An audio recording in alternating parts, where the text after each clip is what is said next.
Camada 1. O despertar. Faça da sua vida um presente e eleve toda a humanidade sendo gentil, atencioso, misericordioso e compassivo, em todos os momentos, em todos os lugares e em todas as condições, com todos, incluindo a si mesmo. Esse é o maior presente que alguém pode dar. David R. Hawkins. Em setembro de 2017, eu havia me mudado para a cidade de Garopaba, em Santa Catarina, com minha esposa e a família dela. Éramos entre 8 pessoas, 4 adultos e 4 crianças. O primeiro mês passou tranquilo e cheio de novidades. Pessoas diferentes em um ambiente novo. Eu estava ansioso para ir para a praia e conhecer tudo no local. O meu primeiro impacto veio dos meus novos vizinhos. Lembra daqueles filmes americanos, quando os vizinhos chegam com uma sobremesa para conhecer as pessoas novas que ocuparam a casa vazia próxima a deles? Senti como se estivesse em um filme desses. Logo que chegamos, apareceu um vizinho que morava próximo e, com muita prestatividade, ofereceu-se para ajudar a carregar as caixas. Ele nos contou como era a vizinhança, o comércio e as peculiaridades do lugar. Assim que organizamos tudo na nova casa, eu fui um dos primeiros a sair e conheci algumas das praias. Fiz trilhas, aproveitei bem a temperatura. O único problema era que não havia começado o veraneio. Seria difícil conseguir emprego e isso me incomodava, além do relacionamento não estar indo bem. Tomei a decisão de fazer essa mudança com minha esposa na crença de que a vida seria melhor. Infelizmente, nada saiu como eu havia imaginado. Desde os meus 23 anos, eu tenho a percepção de que os acontecimentos da vida ocorrem por 2 razões: para ensinar algo ou para curar algum estado emocional. A vida é altamente pedagógica. Assim como é para uma criança, precisamos cair para aprender a caminhar ou correr. Esse é um processo natural de aprendizagem. Os pais, muitas vezes, são superprotetores. Eles têm muito medo que as crianças se machuquem, e o medo dos pais pode retardar o processo de aprendizagem, uma vez que o cérebro das crianças ainda não possui crenças limitantes. Existe um mecanismo que acelera a experiência de aprendizagem, o chamado gatilho de curiosidade, o qual está 100% ligado na infância, o que possibilita um maior aprendizado. Comecei a procurar trabalho. Enviei vários currículos, consegui algumas entrevistas, mas ainda não havia conseguido nada efetivo. A minha relação, paralelamente, continuava tendo conflitos. Parecia estar com os dias contados. Uma conhecida da mãe da minha esposa comentou que havia vagas em um mercado da cidade. Entreguei um currículo em uma filial do supermercado Silveira, próximo de onde eu morava, e em menos de uma semana me chamaram para uma entrevista. Passei por essa etapa e fui contratado, com previsão de início em 1 mês e meio. Isso me permitiu um bom tempo livre em uma cidade onde eu não conhecia ninguém. Eu precisava usar esse tempo de forma eficiente, e a maneira que encontrei para aproveitá-lo foi ler e ouvir áudios de treinamentos, palestras, audiolivros, podcasts e outros assuntos que eu gostava. Eu estava quase sempre ouvindo, lendo e aprendendo coisas novas. Esse período até o início do novo trabalho favoreceu uma excelente imersão. Ele permitiu que eu vislumbrasse um futuro, mas, mesmo após ter capturado a visão positiva para o meu futuro, eu ainda parecia um pássaro que caiu do ninho e não conseguia voar. Uma vez, fiz um curso de oratória de 2 dias. A carga horária era de 16 horas Ele usava muitas técnicas de PNL, Programação Neurolinguística, para melhorar os resultados dos oradores. Uma frase dita pelo meu treinador no curso ficou gravado em minha mente. Por trás de toda questão tem outra questão. Exemplificando isso, se eu digo que quero dinheiro, existe um valor atrelado a ele. Nesse caso, como empregaria o dinheiro para ajudar meus familiares, o valor atrelado é família. Essa é a questão por trás da questão, e isso pode mudar de pessoa para pessoa. O mês pareceu passar lentamente. Chegou o mês de dezembro, e com ele veio o dia do meu aniversário. Essa foi a data mais importante da minha vida desde os meus 18 anos. Eu completei naquele ano 30 anos. Eu já estava na idade mais importante do meu 5º setênio. Você já ouviu falar sobre a teoria do setênio? Ela conversa com partes muito importantes de nossa vida. É essencial explicá-la. Antroposofia e a teoria dos setênios. A teoria dos setênios faz parte da antroposofia. É uma doutrina filosófica e mística fundada pelo filósofo austríaco Rudolf Steiner. Ele é mais conhecido por ter desenvolvido a pedagogia Waldorf. São mais de 800 escolas ao redor do mundo que usam esse método, das quais 250 estão espalhadas pelo Brasil até o momento. Segundo Steiner, a antroposofia é a ciência espiritual. Ele a apresenta como um caminho em busca da verdade que preenche o abismo historicamente criado desde a escolástica entre fé e ciência. Essa linha entende que existe uma espécie de pedagogia de viver que, segundo Steiner, abrange vários setores da vida, como a educação, a saúde, a agronomia, entre outros. Trata-se da linha de pensamento que compreende que o ser humano precisa se autoconhecer para que possa assim conhecer o universo, do qual faz parte. A teoria dos setênios foi criada a partir da observação dos ritmos da natureza e da própria natureza no sentido da vida. Segundo a teoria, a vida é dividida em fases de 7 anos. Setênios do corpo. Os 3 primeiros ciclos da vida, do 0 aos 21 anos, são denominados setênios do corpo. Esse é o período em que há o amadurecimento físico do corpo e a formação da personalidade. Do 0 a 7 anos, ocorre um período da infância conhecido como o ninho, família e individualidade. Nesse período, acontece uma forte interação entre o individual, adormecido, e o hereditário. A primeira infância é uma fase de individualização, de construção do corpo, já separado do corpo da mãe, da mente e da personalidade. Nesse ciclo, os órgãos físicos estão sendo formados para que sejam indivíduos únicos. O crescimento está ligado à cabeça, ao ponto mais alto, o ponto superior, o pensar. A separação da mãe é um momento importante para a psique e para o corpo.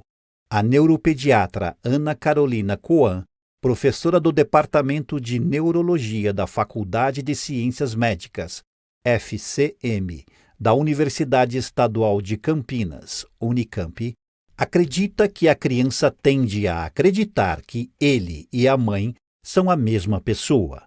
Em algum momento, entre o 6º e o 9º mês, ele passa a entender que são pessoas distintas. Essa fase pode ser sinônimo de muito choro. Toda vez que a mãe se afasta, pois, para a criança é como se ela sumisse ao sair de seu campo de visão, e não é à toa que o período recebe o nome de angústia da separação. Alguns estudiosos já trataram disso como Donald Wood Winnicott, pediatra e psicanalista inglês. É uma transmutação importante em que a consciência da criança se constitui fisicamente e mentalmente, tomando conhecimento sobre si mesma. A pedagogia Waldorf, usada nas escolas que aderem como filosofia à antroposofia, entende que, na primeira infância, a criança tem que perceber os aspectos positivos do mundo para querer estar aqui e cultivar a felicidade a longo prazo. O primeiro setênio deve oportunizar o movimento livre, a corrida, as brincadeiras. Deve permitir que a criança teste e conheça seu corpo, seus limites e suas percepções de mundo. Por isso, o espaço físico é muito importante, bem como o espaço do pensar e o do viver espiritual. Dos 7 aos 14 anos, acontece o que chamamos de sentido de si, autoridade do outro. O segundo setênio promove um profundo despertar do sentimento próprio. A energia que emanava do polo superior da cabeça se dilui e se encontra no meio do corpo. Os órgãos desse setênio são o coração e os pulmões, que se desenvolvem promovendo a interiorização e exteriorização da vivência. Essa é a fase da vivência do eu. A partir dos limites e normas estabelecidas, a criança interpreta a vida.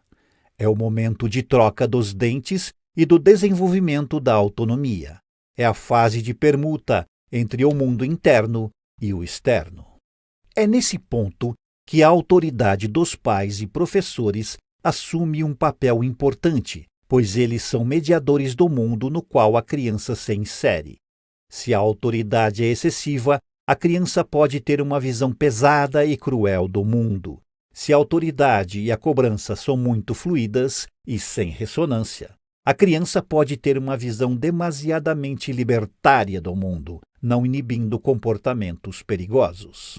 O papel do adulto, pais e professores, determinam a imagem de mundo que a criança receberá. A autoridade excessiva pode gerar uma maior inspiração do que expiração, desequilibrando o ritmo, e isso pode levar a uma timidez no futuro, a introversão ou a quadros somáticos de asma e outros problemas. Quando a autoridade é insuficiente, a expiração maior pode conduzir à extroversão exagerada, que leva a criança a desconhecer o seu limite e o do outro, até quadros mais histéricos de dissolução da identidade. Nesse ciclo, as normas e os hábitos estão sendo absorvidos. O desenvolvimento sadio do ser humano está relacionado à dosagem, ao equilíbrio e à harmonia das relações de autoridade, valores, limites e permissões. É o ato de sentir que o desenvolvimento das emoções está sendo afetado, do interior para o exterior e vice-versa. As histórias infantis, os contos de fadas e as brincadeiras são extremamente saudáveis, uma vez que a criança cria e molda a sua participação no mundo através disso. Para o desenvolvimento humano, são saudáveis as situações em que a criança está no papel de espectadora, como no caso da televisão e de jogos eletrônicos. A arte deve ser estimulada desde o primeiro ciclo, mas agora ela se faz muito mais importante, bem como a religião.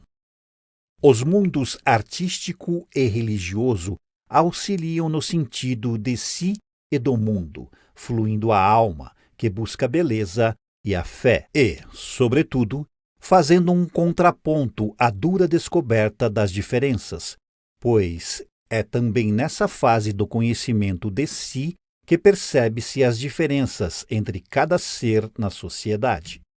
Entre 14 e 21 anos, o momento é da puberdade ou adolescência. Nesse período acontece, por muitas vezes, a crise da identidade.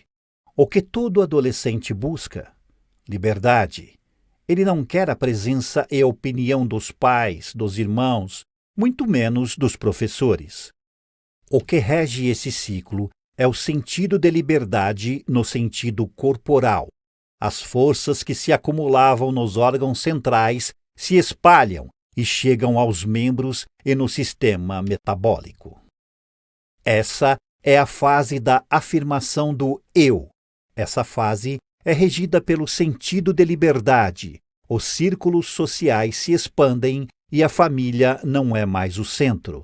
É um momento de desafios por conta das mudanças hormonais e da aparência. Nesse período, ocorrem escolhas para a vida adulta. A postura ereta é uma diferenciação dessa fase para as outras. O corpo já está formado, já aconteceram as primeiras trocas com a sociedade, o corpo já não precisa de tanto espaço para se locomover, o espaço agora adquire outro sentido, o da possibilidade de ser. O espaço desse ser é o mundo, já não se pode resumir a família nem a escola. Ele precisa reconhecer-se e ser reconhecido, aceito. Há necessidade de achar a sua turma para compor um grupo com o qual se identifique.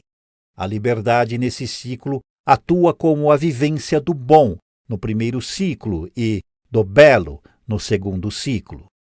Ocorre que a liberdade só se dá num ambiente de tensão entre as possibilidades, impossibilidades e desejos. Essa tensão costuma gerar rompimentos e eles podem ser violentos, mas são necessários e próprios desse ciclo. Essa liberdade também tem um sentido de exposição. Tudo está voltado para o externo, para fora, para o mundo. Há uma dificuldade em ouvir o outro e entender suas posições. Tudo deve seguir o seu sentimento de mudança, de julgamento, de certo e errado, de bom e ruim. É tanta energia interna para ser extravasada que o sujeito pode perder o controle de si mesmo e precisar de intervenção, salvo se os ciclos anteriores tiverem cumprido bem os seus papéis. As trocas nesse ciclo são importantíssimas. O diálogo, a abertura ao novo, a prática da compreensão, da solidariedade, assim como o seu reconhecimento e o pertencimento. O binarismo entre o ideal e o real também estão muito presentes. O ideal de mundo, de homem, de cultura, vindo de uma essência pura e etérea do ser humano, entra em choque com o real das ruas, da política, o prazer sexual, as práticas ilícitas. Tudo isso torna-se um turbilhão. As representações que forem mais fortes para o sujeito, as de idealizações ou as do mundo real, seriam definitivas nos próximos ciclos. Os questionamentos são frutos do choque entre a idealização e a realidade. É o momento de questionar a tudo e a todos. O caminho contrário do habitual pode ser exclusivamente para reforçar a tensão. As drogas podem estar nesse contexto. É importante que saibamos que é uma fase extremamente difícil, na qual o adolescente precisa encontrar-se a si mesmo. Setênios da alma. Os 3 ciclos posteriores, dos 21 até os 42 anos, são chamados de setênios da alma. É nesse período em que se supera as experiências básicas vividas. Nele, o ser insere-se na sociedade e faz escolhas como a área de interesse para trabalhar e a decisão sobre os relacionamentos. Dos 21 a 28 anos, o eu, a independência e a crise do talento. A partir dos 21 anos, a individualidade, o self, toma uma força considerável na tentativa de estabilização. O eu vivencia o mundo. O eu começa realmente a se mostrar, mesmo ainda estando em formação. No entanto, para que o eu apareça e se forme, mesmo sendo algo subjetivo e interno, ele depende do mundo exterior, da sociedade. O fim do crescimento corporal instaura o início de um processo de crescimento mental e espiritual. O ser intitula-se cidadão de dois mundos, o celeste e o terrestre. Geralmente, não se mora mais com a família e não se frequenta mais a escola. Tudo é vivido e sentido com intensidade. Surgem decisões sobre a profissão, propósito de vida e descobertas de novos dons e talentos. É o momento da autoeducação, do emprego, do desenvolvimento de novas habilidades. A história das pessoas começa a ser traçada por elas mesmas, pois há uma tomada de caminho que não depende mais, diretamente, das outras instituições. É uma emancipação em todos os níveis e o resultado da experiência nos 3 primeiros setênios. Surpreendentemente, é também a fase em que mais se sofre influência de outras pessoas, pois a sociedade dirá o ritmo da vida de cada um.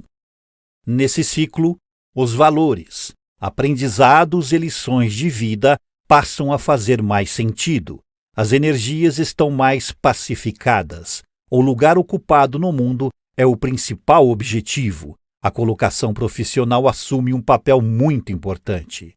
O não atingimento desse objetivo pode gerar muita ansiedade e frustração, especialmente se todos os anos até aqui não foram suficientes para descobrir e desenvolver os nossos talentos.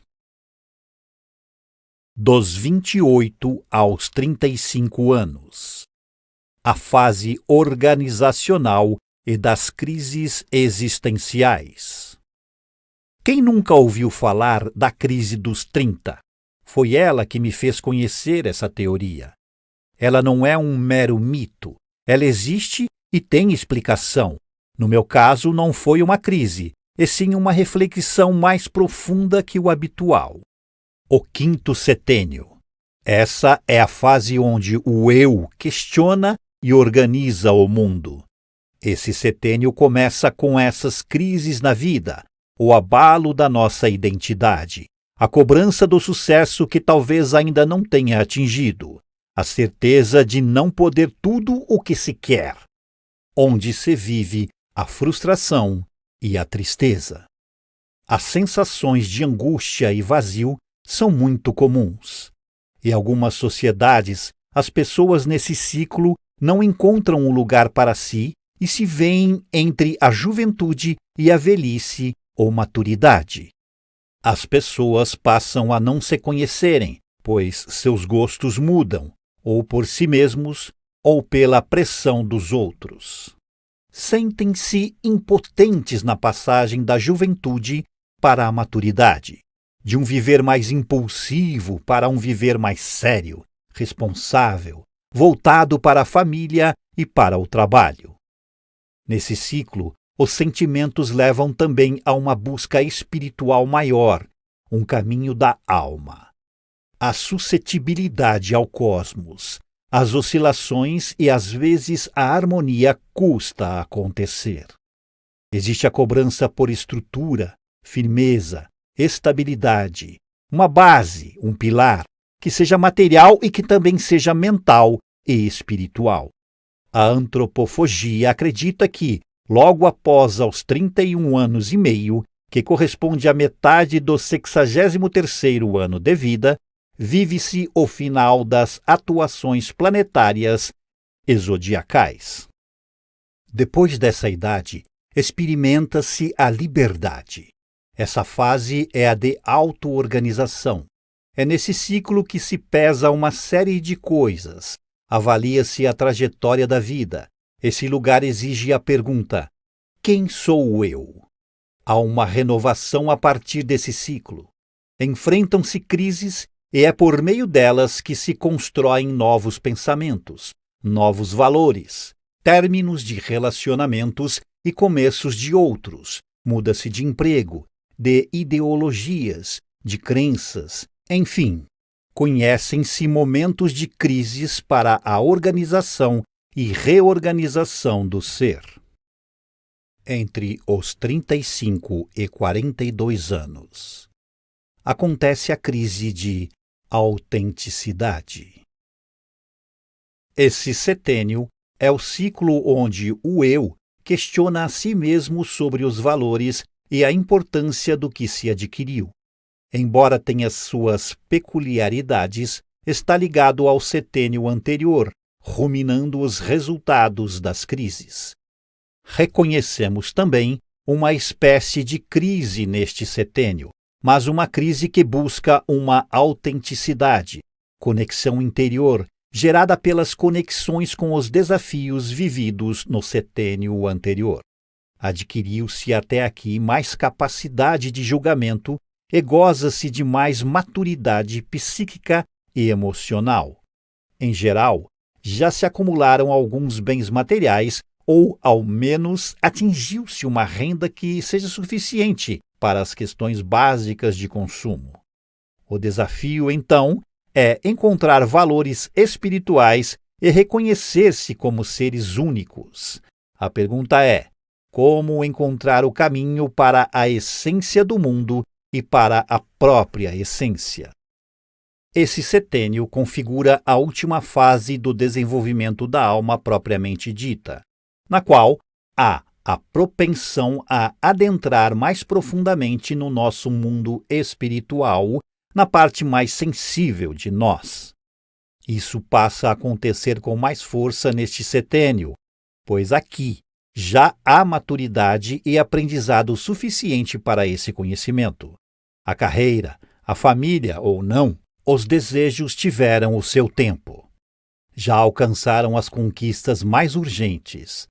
Há um desaceleramento do ritmo do corpo e da mente, o que é algo importante para alcançar frequências mais sutis de pensamento, onde estará o corpo suprassensível.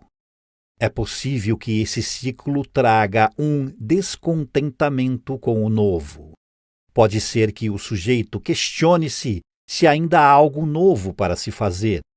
Buscar coisas novas é um exercício importante para esse ciclo, fruto da tomada de consciência. Últimos setênios. Apenas após os 42 anos, chega-se aos últimos setênios. Eles só acontecem quando há preparo para a imersão na vida com profundidade, maturidade e espiritualidade. Dos 42 aos 49 anos. Altruísmo versus querer manter a fase expansiva. Neste ciclo, sente-se um ar de alívio, recomeço e de ressurreição, e talvez de alívio. A crise dos 30 anos perde força e parece não ter tido resultados tão graves como se pensava. É, porém, o momento de buscar desesperadamente por algo novo, para que a vida adquira sentido. As mudanças neste setênio são urgentes, mesmo que nem todos estejam preparados para elas. As questões existenciais retornam com uma certa força, mas agora elas são mais dinâmicas e menos melancólicas, pois o sujeito se vê capaz de produzir essas mudanças. O lema é: como está, não dá para ficar.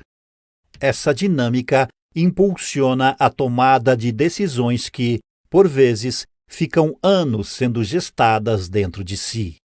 Pode ser a separação conjugal, a transição de carreira, de uma empresa, a decisão por ter ou não ter um filho, iniciar um negócio em uma cidade pequena ou simplesmente decidir morar na praia. É uma fase que corresponde, em termos energéticos, à fase que vai dos 14 aos 21 anos. Fica-se saudosista, se quer ir à Disney e reviver a adolescência. Volta-se a desafiar o corpo e a fazer esporte. É uma fase solar. O medo do envelhecimento pode surgir e a necessidade de desafiar a si mesmo. As questões internas despertadas pelos ciclos anteriores perdem um pouco de espaço para a estética e a necessidade de se fazer coisas que os jovens fazem. As rugas e a menopausa são os espinhos das mulheres neste setênio. A sexualidade retoma uma importância crucial. Contudo, a força que se perde com o declínio da sexualidade pode e deve ser empregada em outros nichos. Esse setênio traz o contraditório: querer, mudanças e estar em busca do novo com o contraponto do envelhecimento, que é uma mudança natural e assusta, incomoda, gera ansiedade, muda o comportamento com relação a si mesmo e ao mundo. Assim, sucumbe-se à força do sósia, ou seja, da sombra, daquilo que está diretamente ligado aos aspectos pessoais não resolvidos, não integrados. Enxerga-se nas sombras do outro e entra-se em confronto. As relações ficam à mercê das emoções distorcidas pelo que não se percebe no próprio indivíduo, mas vê-se nitidamente nas pessoas. Dos 49 aos 56 anos, ouve-se o mundo. Nesta fase, há o desenvolvimento do espírito. Reconhece-se essa fase como sendo do Pai e da Mãe universal. É um setênio tranquilo e positivo. As forças energéticas voltam a estar concentradas na região central do corpo, mas estão voltadas ao sentimento da ética, da moral, do bem-estar, das questões universais e humanísticas. É um momento em que se está mais consciente do mundo e de si mesmo. É um bom momento para reconhecer os méritos da história, aceitando-a sem julgamentos. Esse ciclo desperta o existencialismo para observar-se mais de perto o valor simbólico das coisas. Deixa-se o pessoal em busca do universal, do humanístico, do existencial, das coisas que elevam o espírito. Contudo, algumas pessoas podem incorrer na falha do egocentrismo, pois cada ciclo depende do seu anterior. Assim, pode haver pessoas nesse setênio completamente voltadas para si, suas necessidades e do seu grupo. O desapego é uma consequência da vida pregressa. Em termos físicos, essa fase espelha fisiologicamente o setênio dos 7 aos 14 anos. O elemento do ritmo tem de ser priorizado, especialmente na condução de uma rotina. A vida ensina nessa época uma nova audição. Tem-se a possibilidade de ouvir a voz do coração para essa renovação ética e moral que agora é propícia. Encontra-se um novo ritmo, uma rotina mais despojada. É a etapa de desapegar e relaxar. Nesta fase da vida, você se torna consciente do mundo e consciente de si mesmo. Entre os 56 e 63 anos e adiante, momento da abnegação e da sabedoria. Segundo a antropofagia, a partir do 56º ano de vida, há uma mudança brusca nas pessoas. Ela está na forma como a pessoa relaciona-se consigo e com o mundo. Esta fase evidencia uma volta para dentro de si próprio. Como os ciclos se correspondem, esse se liga ao primeiro setênio, aquele que vai do nascimento até os 7 anos de vida. A audição, a visão, o paladar das pessoas dessa fase se igualam e o mundo fica estranho. É importante pensar que essa teoria foi pensada em uma época em que a expectativa de vida era muito baixa. Logo, é preciso também compreender que os ciclos são metafóricos e não têm uma relação matemática exata. Contudo, essa fase, por exemplo, evidencia uma volta para dentro de si. O interno passa a fazer muito mais sentido que o externo.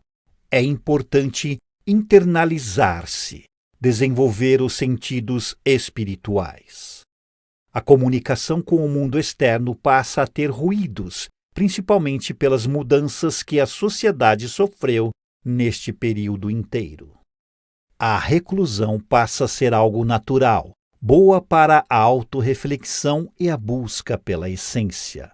A sabedoria pelo conhecimento acumulado e a intuição que passa a ser mais clara tornam-se elementos fundamentais das pessoas. Elas são o contraponto do sentimento de fracasso e insucesso que, porventura, possa aparecer, vindo dos questionamentos daquilo que se alcançou ou deixou de alcançar. Alguns cuidados se fazem muito importantes, como a estimulação da memória, mudanças de hábitos, recursos criativos. Isso porque a aposentadoria pode ser algo limitador, especialmente para aqueles que durante toda a vida atribuíram muita importância ao status profissional e agora temem não ter outra forma de autorrealização. Atividades muito bem-vindas neste setênio são as acadêmicas, lecionar ou fazer novos cursos, escrever textos ou um livro, o lazer em grupos de pessoas na mesma fase da vida, viagens e outras formas que relacionem prazer e aprendizado. Nesta fase, é importante cuidar da saúde cerebral e estimular a memória. É o momento de curtir os netos ou as crianças de seu círculo de convívio. Eu abri esses parênteses sobre a teoria dos setênios, pois isso irá ajudá-lo a entender em qual fase você se encontra, além de ser muito esclarecedor. No meu caso, estou no setênio da alma, na fase organizacional e das crises existenciais. Meus 30 anos foram importantes pela reflexão. Como eu estava sem trabalho, parei para pensar em minha vida, em meus sonhos e metas. Senti receio por estar morando em um local que poderia dificultar o alcance de minhas metas e de meus propósitos. Lembro daquele dia em que eu precisava conversar com alguém acerca desses desafios, e está aí um grande dilema do ser humano. A quem recorrer quando precisa de ajuda? A maioria das pessoas não tem a quem recorrer. Talvez seja por isso que tantas pessoas tomam decisões erradas. Eu revi minhas principais metas. Com o tempo, uma meta pode mudar. É como eu sempre digo, o ajuste fino nunca acaba. Eu tinha metas que me impulsionavam a me tornar um head trainee, abrir uma empresa, ser pai e desenvolver o estado de amor puro. Na verdade, eram algumas das minhas metas, as quais nutria há anos. Possuo outras metas, mas essas considerava como sendo as principais. O que eu não sabia era que eu teria uma degustação dessa meta citada, e isso teria um impacto na minha vida e nas minhas decisões futuras. Antes de falar dessa experiência, eu tenho outras questões para compartilhar com você, pois cada uma dessas experiências me fortaleceu devido ao seu propósito. O Espírito Santo. Acredito que todos já ouviram falar do Espírito Santo. Eu não ia falar sobre isso, mas é relevante para o contexto. Caso você nunca tenha ouvido falar sobre esse assunto, vou fazer uma explicação da maneira mais simples possível. Espírito Santo é a terceira pessoa da Trindade, ou seja, ele é Deus. O Espírito Santo é a parte de Deus que age diretamente no mundo e na vida do crente. É ele que permite o contato direto com Deus, segundo as Escrituras. Eu frequentei a igreja por um período quando estava casado. A mãe da minha esposa era obreira. Para quem não está familiarizado, o obreiro tem a finalidade de servir nas igrejas, auxiliando o pastor. É visto como uma autoridade espiritual e eclesiástica. O obreiro deve orar pelos enfermos, zelar, cuidar do templo, a casa de Deus. Meu objetivo inicial era observar e modelar a fisiologia dos pastores dessa determinada igreja. Como eu tinha interesse por PNL, linguagem corporal e oratória, era natural eu frequentar locais onde podia presenciar pessoas comunicando-se de forma poderosa.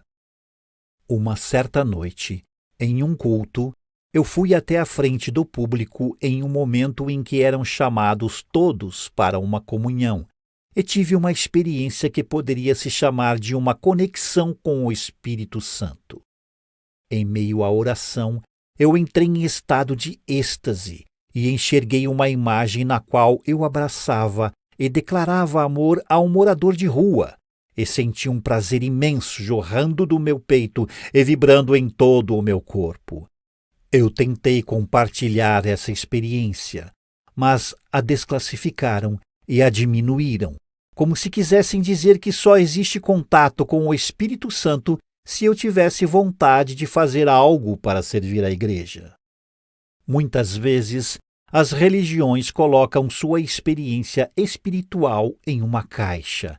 Eles dizem qual fruto você deve dar, e se não for esse fruto específico, é muito provável que sua experiência não seja real.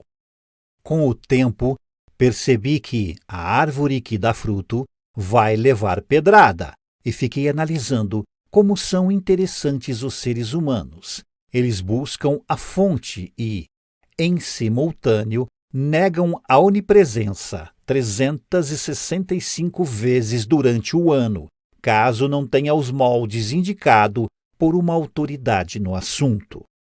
Percebi que em todo lugar a variável é o indivíduo e a experiência é intransferível e única. Você terá a experiência aqui e agora na primeira pessoa do singular no tempo presente. Essa experiência é intransferível. Eles irão avaliar a partir de seus sistemas de crença, e eles não podem ir além de seus sistemas de crença. Estado de presença.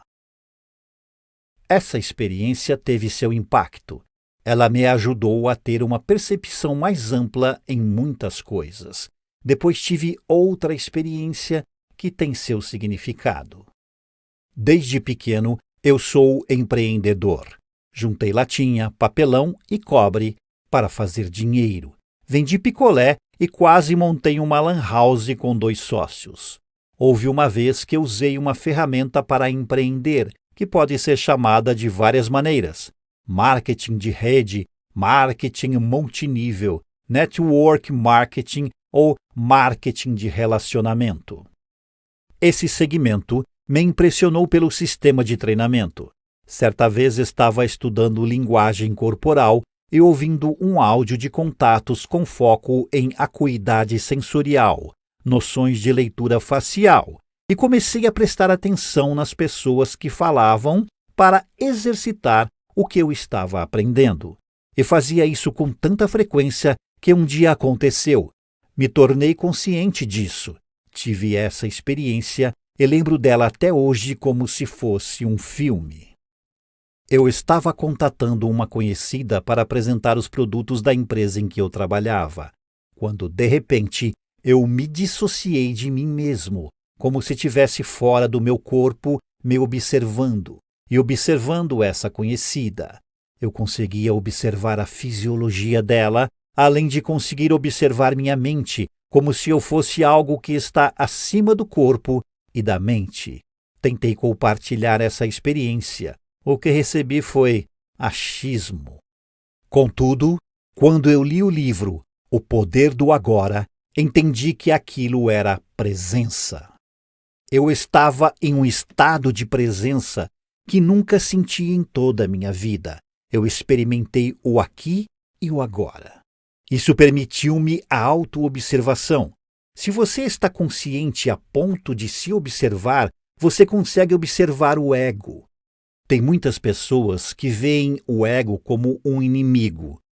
Quando você está consciente dele, fica mais fácil levá-lo para a função que ele deve desempenhar, o de servo.